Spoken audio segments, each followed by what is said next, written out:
अब हम बात करेंगे मोल कॉन्सेप्ट के ऊपर बेस्ड कुछ न्यूमेरिकल की।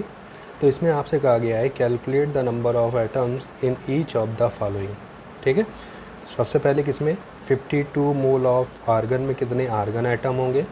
52 यू यानी यूनिफाइड मास, जिसको atomic mass unit EMU unit भी कहते हैं, ऑफ हीलियम में कितने हीलियम एटम होंगे, और 52 ग्राम ऑफ हीलियम में कितने हीलियम एटम होंगे।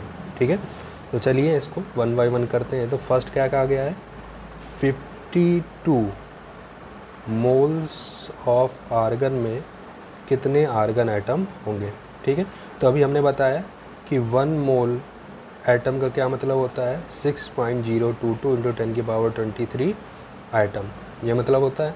तो यहाँ समझना हमें कितने मोल में निकालना है 52, तो हमें मालूम है 1 मोल ऑफ आर्गन का क्या मतलब है, आर्गन, ऐसे आप लिखना चाहो तो आटम भी लिख सकते हो। 1 मोल ऑफ आर्गन एटम क्या मतलब है, 6.022 इंटू 10⁻23 आर्गन एटम, ये मतलब हुआ। तो हमारे पास कितने मोल दिए गए हैं, 52 मोल दिए गए हैं। तो 52 मोल्स ऑफ आर्गन एटम का क्या मतलब हो जाएगा, मल्टीप्लाइड कर लेंगे 52 into 6.022 into 10⁻23 argon atom.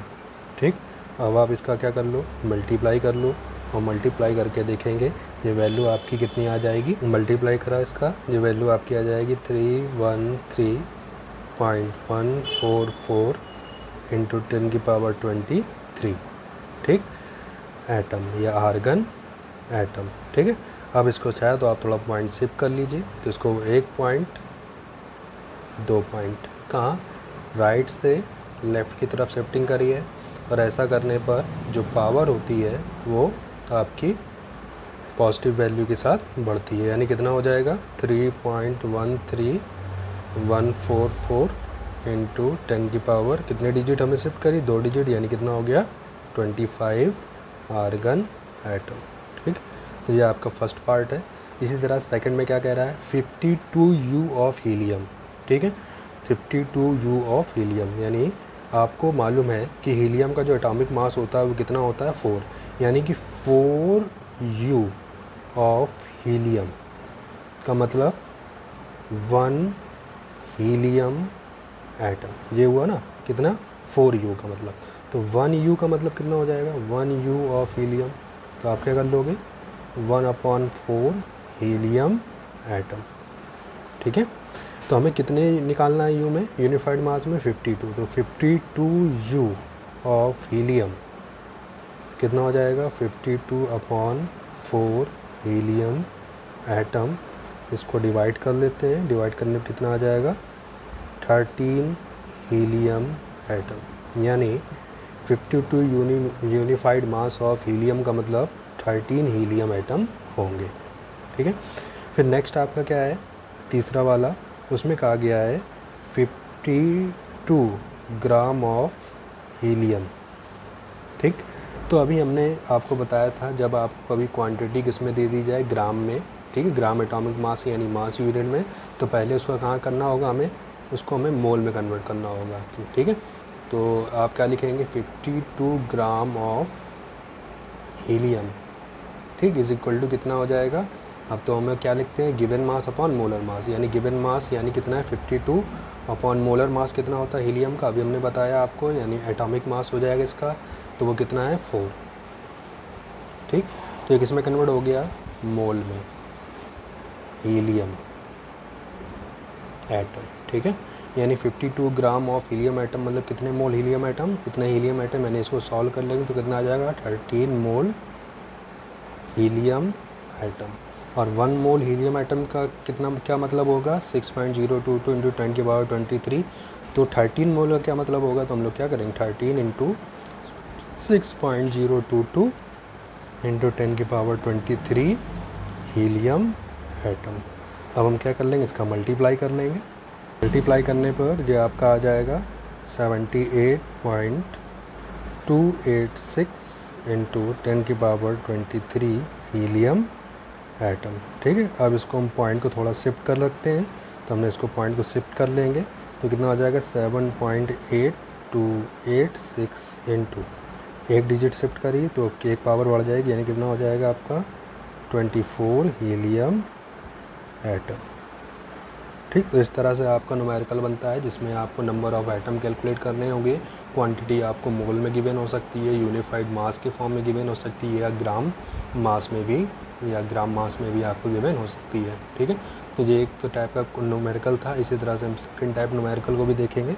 Second type numerical में आपका आ गया है इन 3 मोल्स ऑफ एथेन, फॉर्मूला दे दिया है C2H6, कैलकुलेट द फॉलोइंग। ठीक, 3 मोल एथेन में हमें क्या क्या कैलकुलेट करना है।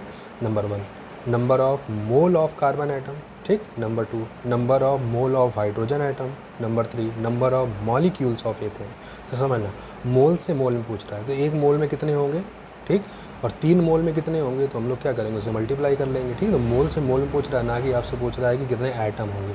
ठीक, आपसे पूछ रहा है कि 3 मोल में कितने होंगे अगर एक मोल में इतना है।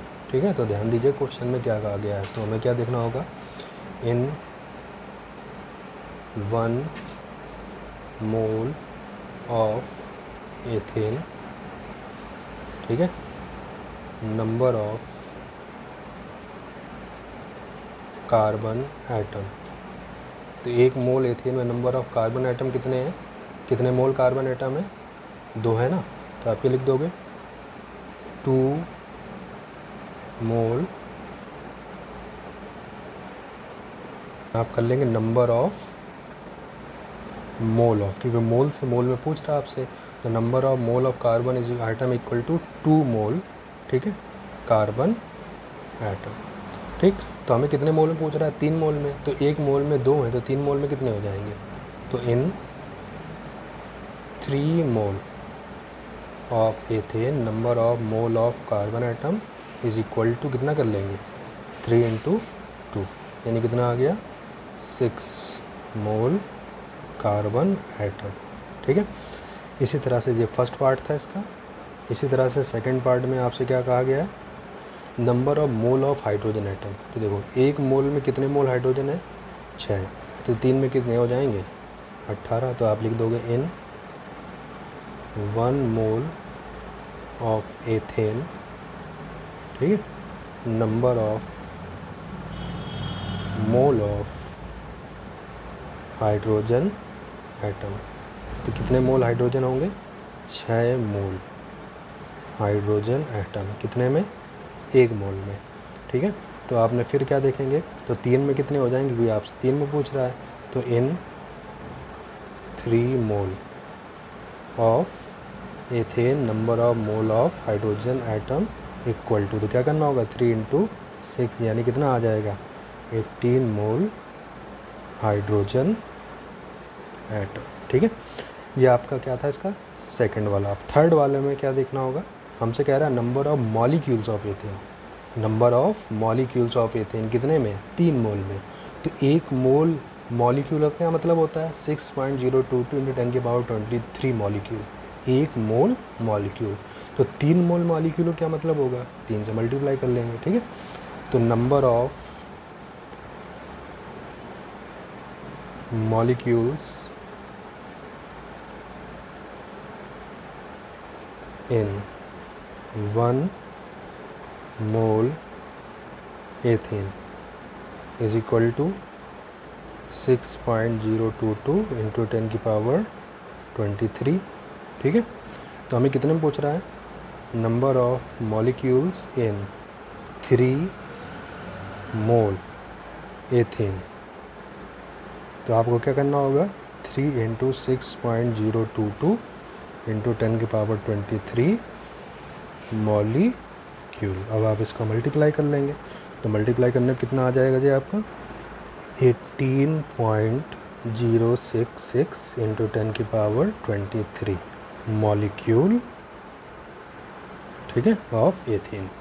तो इस तरह से आपके कुछ न्यूमेरिकल थे, और भी न्यूमेरिकल हम जानेंगे मूल कॉन्सेप्ट से। ये आपके 2 टाइप के हमने बताए हैं, ऐसे बहुत सारे न्यूमेरिकल हैं जिनको हम लोग नेक्स्ट वीडियो में समझेंगे। तो मूल कॉन्सेप्ट इम्पॉर्टेंट टॉपिक है, ये आपका 11th में भी है, साथ साथ इसके कुछ रिलेटेड क्वेश्चन आपको इंटर में भी मिलेंगे, तो इसको आप अच्छे से समझ लीजिए।